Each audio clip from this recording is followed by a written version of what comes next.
It's these videos, taken at 4 Lee County farms, that's igniting anger. They need to stop this abuse! And action. Stop hurting animals. No, I'm not here to be quiet. I'm here to solve this problem. These people need to get out of Lee County.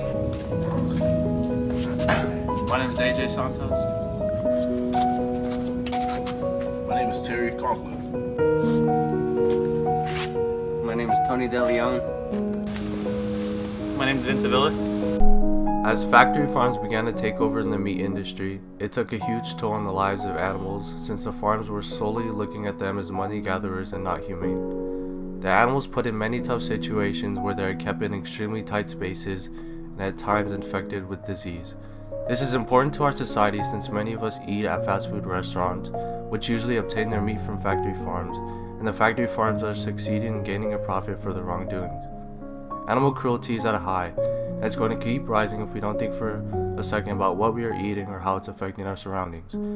We just want to propose a better and healthier way to go with eating meat instead of going for cheap factory farm animals. We plan on notifying as many people as we possibly can through things such as creating children's books and presenting in the local elementary school. As days continue to pass by, the topic of factory farming remains unfamiliar even to people our age. What do you know about factory farming? Oh no, man. What do you know about factory farming? I don't know anything. What do you know about factory farming? Nothing really. So what do you know about factory farming? You know what? I'm not too sure. Because of this, we decided to focus our attention on influencing a younger audience so that they can understand the inhumane practices of factory farming. We replicated a presentation that was given to our class, and we attempted to fit 4 kids in a small box and have them stretch out in order to give a chicken's perspective of being confined. Oh my. Why do I have to be in the back? I have no idea. We took a trip to a charter school presenting a PowerPoint to provide an appropriate in-depth look of factory farms. And we also read a children's book that emphasized the abuse towards specific animals. This is Ronnie the chicken.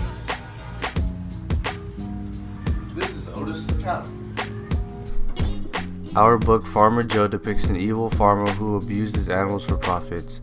Then our hero Farmer Gene comes to the rescue and gives the animals the love and care they are never given. We then began to interview the kids about the book we read to them in order to analyze their level of understanding about factory farms.